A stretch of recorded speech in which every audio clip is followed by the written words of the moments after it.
Ever found yourself biting back a sharp retort, swallowing a necessary truth, or letting a scream die in your throat, all in the name of keeping the peace? You tell yourself, it's not worth the fight, or I'm above this. But what if, every single time you do that, you're not being virtuous? What if you're actually betraying the most important person in your life? Yourself. We've been hardwired, practically from birth, to believe that true strength lies in avoiding conflict at all costs. Don't rock the boat. Be nice. Silence is golden. These aren't just polite suggestions. They're the foundational myths of a culture that reveres superficial harmony. But one philosopher saw through this charade with brutal clarity: Friedrich Nietzsche. Nietzsche understood that much of this virtue we cling to is nothing more than fear in a fancy disguise. Fear of confrontation, fear of losing love or approval, fear of being labeled difficult, aggressive, or even selfish. But here's the uncomfortable truth. As long as you live to please others and sidestep every potential conflict, you're condemning yourself to a slow internal burn of unexpressed anger and resentment. Nietzsche famously called this the slave morality, a system of values cooked up by the disempowered, the resentful, those who couldn't assert themselves directly. So, they learned to hide behind a facade of humility and submission, turning their weakness into a supposed strength. And the most insidious part, this has become the default. It's the playbook. You think you're being good, when in fact, you're often just allowing yourself to be dominated. Stop and truly think. How many injustices have you tolerated just to maintain a fragile peace? How many times have you stayed silent when you knew, deep down, you needed to speak your truth? How many offenses, humiliations, and disrespects have you swallowed, all in the name of an empty harmony? Now, I'm not telling you to become a belligerent warrior, picking fights with everyone you meet. That's not the point. The point is to reclaim your inherent right to exist with dignity. Because if you don't learn to face necessary conflict, it will devour you from the inside out. That repressed resentment will fester, building up until one day you either explode in the worst possible way, or you sink into a resigned apathy, convinced that being good means being utterly harmless. But Nietzsche offers a way out, a philosophy that challenges you to shatter this cycle of submission. He shows you how conflict, far from being an enemy, can actually be a path to profound liberation. In this video, we're going to dive deep into Nietzsche's radical ideas about the fear of confrontation. You'll understand how this slave morality still shapes your life today, and more importantly, how you can finally overcome it. Are you ready for some truly uncomfortable truths? Then stick around until the very end. What you discover here could forever change the way you see yourself and the world. To truly grasp why you might fear conflict so intensely, we need to peel back the layers of personal experience and delve into the grand narrative of human moral history. And no one did this with more relentless insight than Friedrich Nietzsche.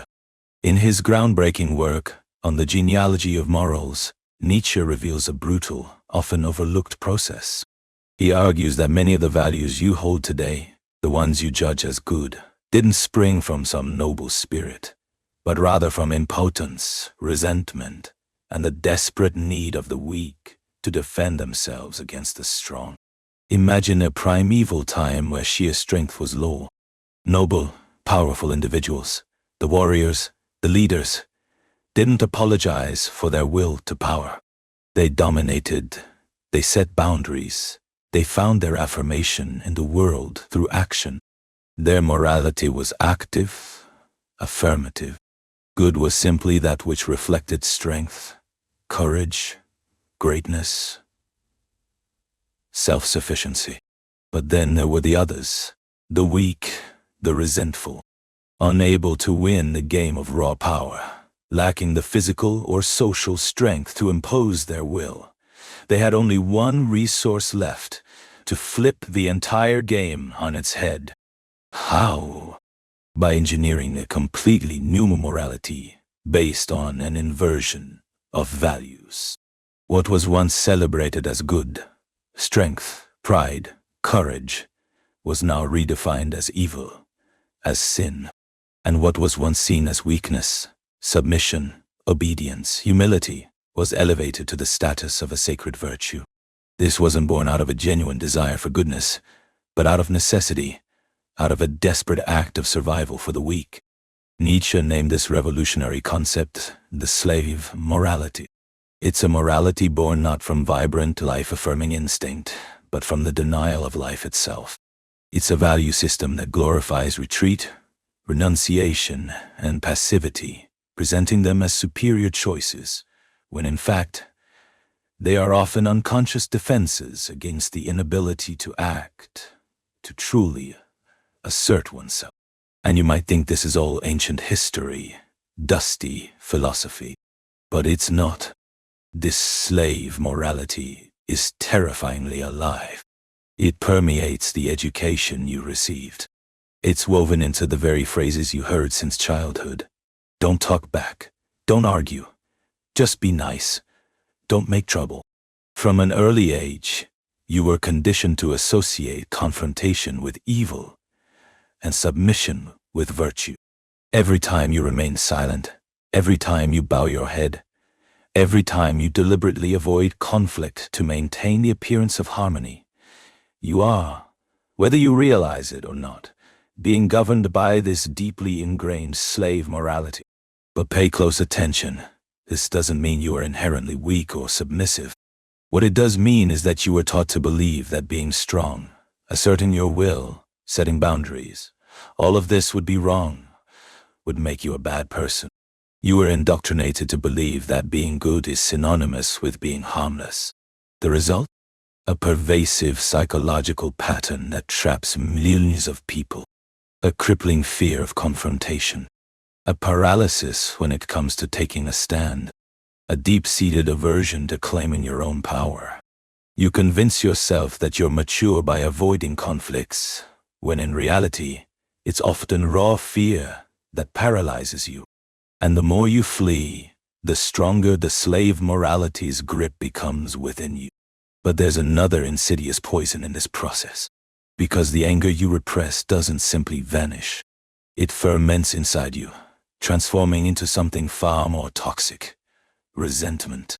And this, my friends, will be the theme of our next powerful insight. You'll understand how resentment is the hidden fuel of the passivity you carry, and how it quietly undermines your life from the inside out. So keep going. The hardest truths are yet to come. In On the Genealogy of Morals, Nietzsche explains that resentment, or resentment as he called it, arises when a vital impulse, the burning desire to act, to assert one's self, to impose one's will, is frustrated and denied an outlet. But that powerful energy doesn't just disappear. It turns inward, becomes distorted, and instead of transforming into outward action, it becomes a slow-acting poison. The resentful person is someone who desperately wants to act but cannot. They crave to confront an aggressor, but dare not. They yearn to claim their rightful space but are paralyzed by the fear of consequences. So, they repress this vital force and begin to construct an elaborate moral narrative to justify their passivity. I am better because I do not react. I am nobler because I forgive. I am superior because I don't stoop to argue. But all of this is a lie. Behind this eloquent discourse of moral superiority lies an unacknowledged anger, an unprocessed frustration, a debilitating powerlessness that slowly, steadily rots the soul. And you feel it, even if you never admit it. Every time you remain silent in the face of an offense, and then spend hours, even days, replaying what you could have said, that is resentment. Every time you see someone abusing your goodwill, and instead of asserting yourself, you just accumulate bitterness, that is resentment. Every time you pretend to be at peace outwardly, but feel a growing, gnawing bitterness for not being able to defend your own boundaries. That, my friend, is resentment. Nietzsche warns us. The resentful person is not just a victim. They are an accomplice to their own imprisonment. By refusing to confront conflict when it is necessary, you feed this insidious poison within you, and over time, it will systematically destroy your inner landscape. Resentment creates a vicious, self-perpetuating cycle. The more you flee from confrontation, the more resentful you become. The more resentful you become, the less courage you possess to face any conflict.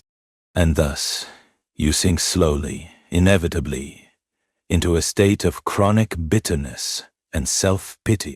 And here's the most tragic part. Many people become so accustomed to this debilitating condition that they begin to define their very identity around it. They become voluntary martyrs, proudly displaying their supposed goodness, when in truth, they are mere prisoners of their own fear, their own unexpressed potential. But Nietzsche never believed we are condemned to this grim fate.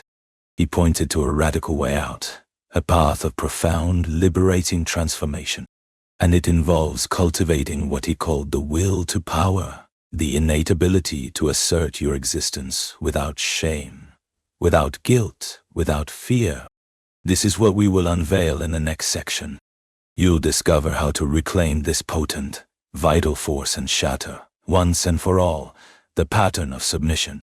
So far, you've seen how the morality of slaves and the insidious grip of resentment fuel your fear of conflict and imprison your life. But Nietzsche was not a thinker content with merely diagnosing the diseases of the soul. He sought powerful paths of overcoming. And the key to breaking free from this psychological prison lies in one of his most powerful and often misunderstood concepts, the will to power, or in German, Wille zur Macht.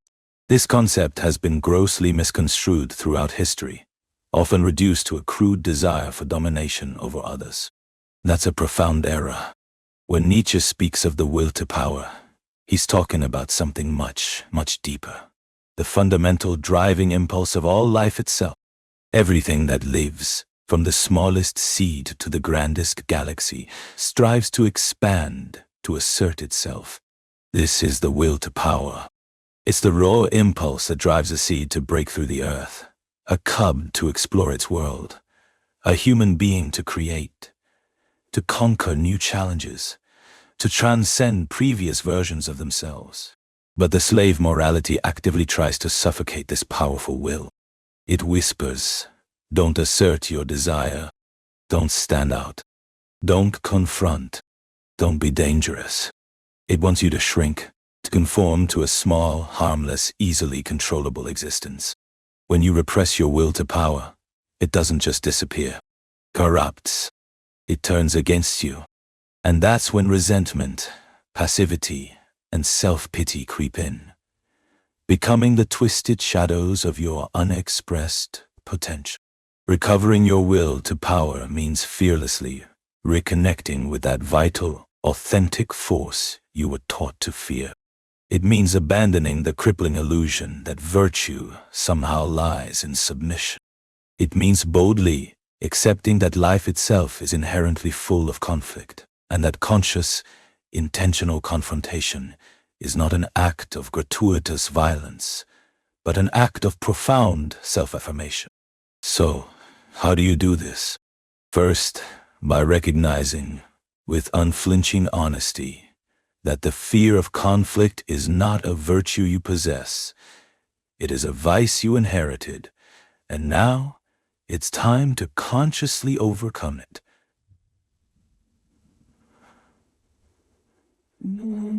Second, by starting to take a stand in small, everyday things.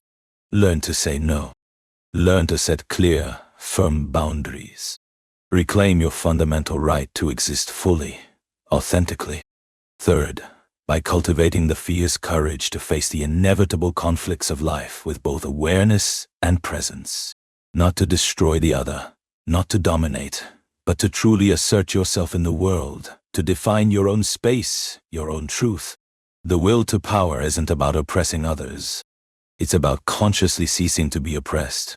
It's about living with unwavering integrity, with a straight spine, with a truly free and unburdened soul. But Nietzsche knew that this kind of radical transformation doesn't happen overnight. It demands a deep, often painful, inner rebirth.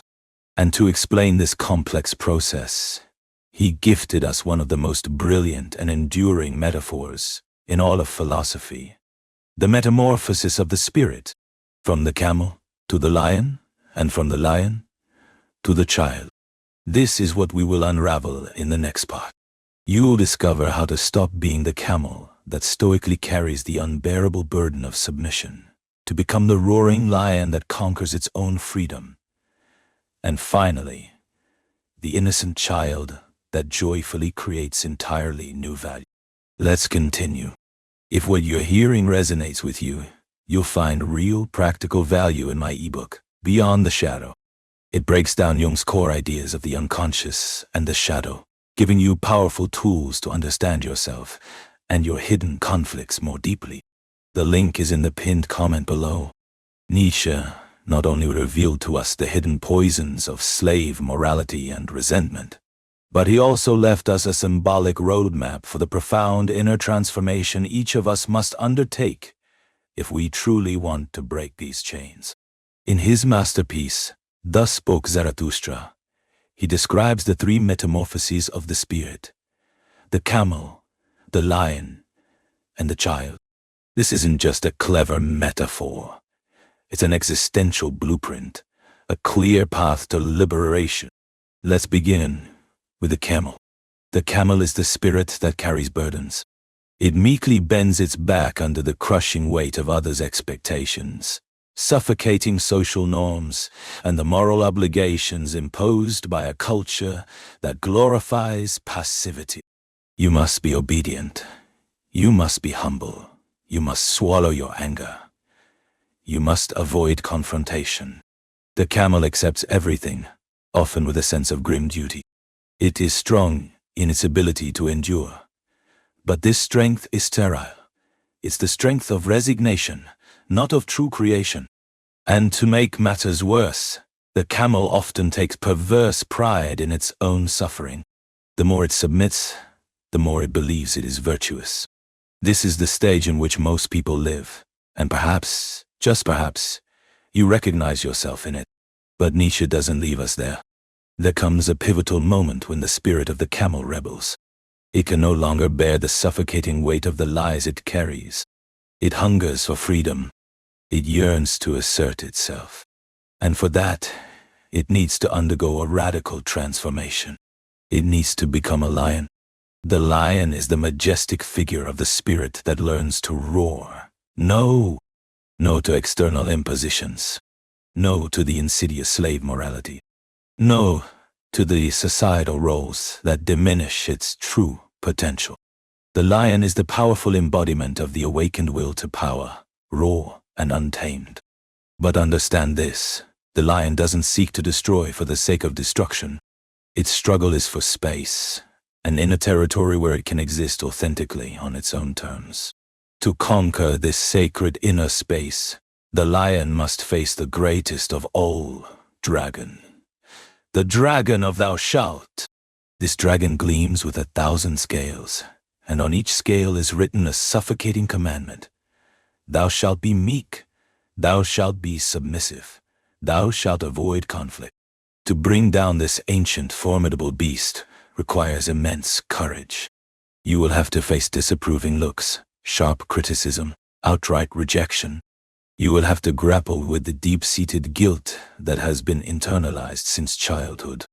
But this is a necessary struggle, because only when you learn to say a genuine, conscious, and resounding no, do you truly free yourself from the prison of submission.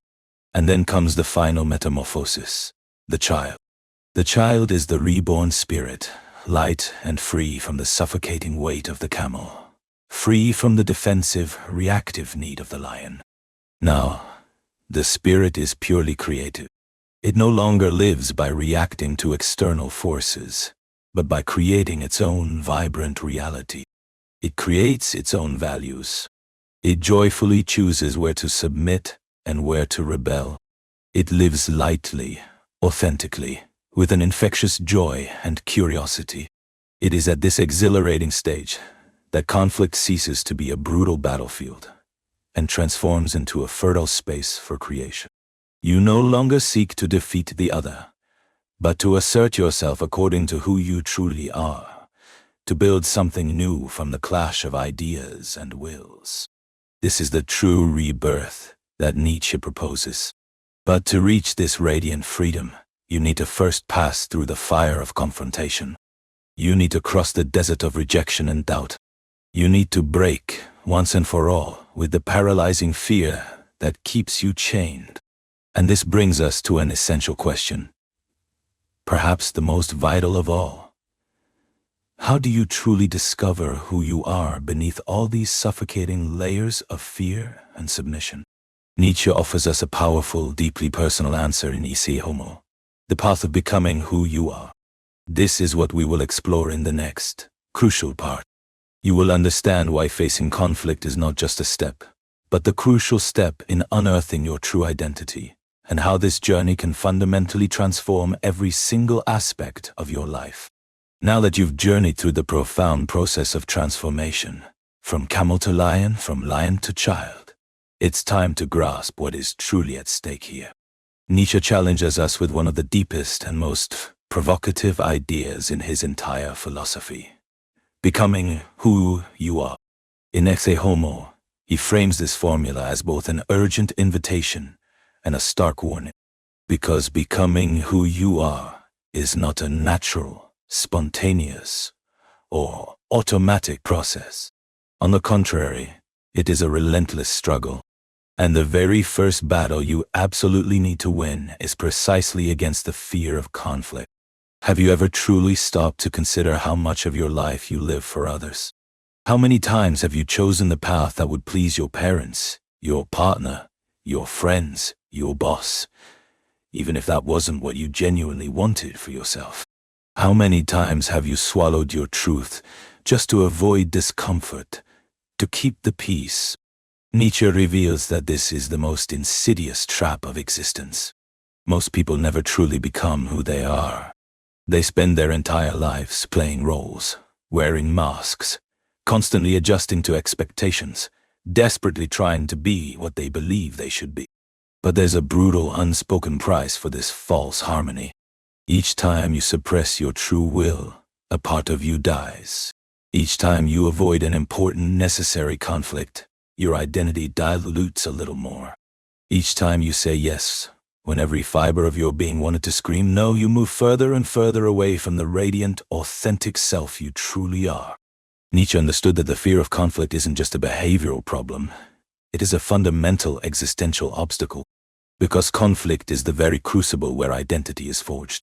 It is in the clash with the world, with others, with challenging ideas, that you truly discover what you value, what you believe, what you genuinely desire.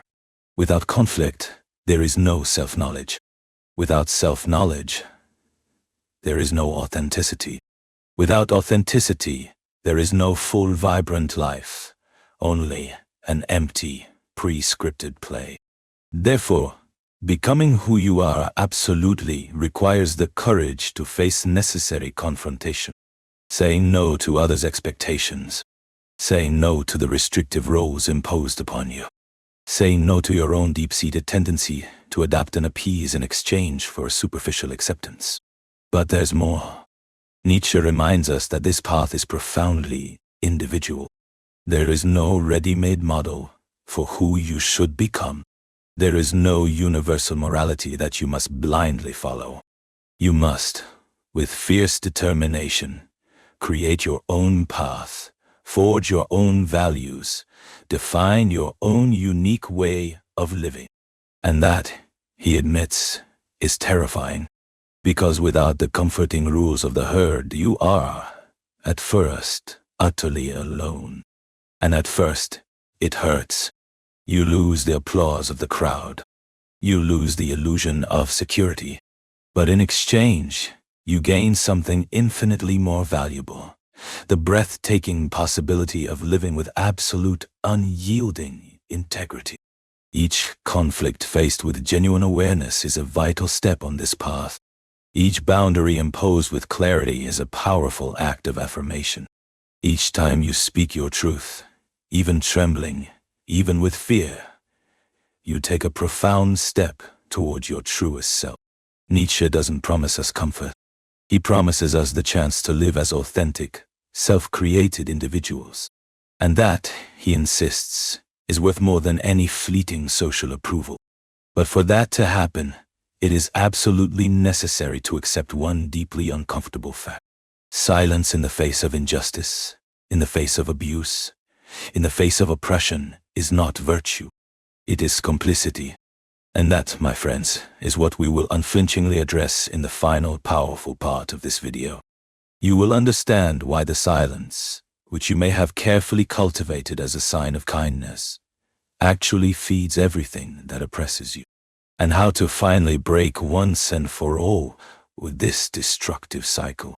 Now that you've made it this far, it's time to face a truth that many prefer to avoid, to dismiss, or to simply rationalize away. Your silence has a price, and it is not a small price. How many times have you whispered to yourself that staying silent was the wisest choice? That it wasn't worth fighting? That it wouldn't change anything? That it was just better to let it go? How many times have you swallowed humiliations, disrespect, both small and large abuses, all in the hollow name of supposed harmony? But here's the stark reality. Every single time you choose silence in the face of injustice, whether it's directed at you or at someone else, you are not being neutral. You are not simply opting out. You are actively reinforcing the very behavior that oppresses you. You are, in effect, teaching the world, and everyone in it, that you accept being treated this way. You are allowing patterns of domination, abuse, and disrespect to continue existing, to fester, both within your own life and in society as a whole. Nietzsche saw this with crystalline clarity. He knew that a morality built on fear, on evasion, does not lead to genuine peace. It leads to the slow, agonizing degeneration of the human spirit. When you remain silent simply to avoid conflict, you don't build a better, more authentic life. You unwittingly construct a tomb for your own will, a prison for your own potential. And don't be fooled by appearances. The world notices this. People, especially those with malicious intent, can sense when you are afraid to assert yourself, when your boundaries are permeable, and they will take advantage of it. The very silence you believe protects you, in fact, exposes you, making you vulnerable. Every unspoken boundary is an implicit invitation for someone to cross it. Every unspoken truth is a dangerous opportunity for lies to take root and flourish.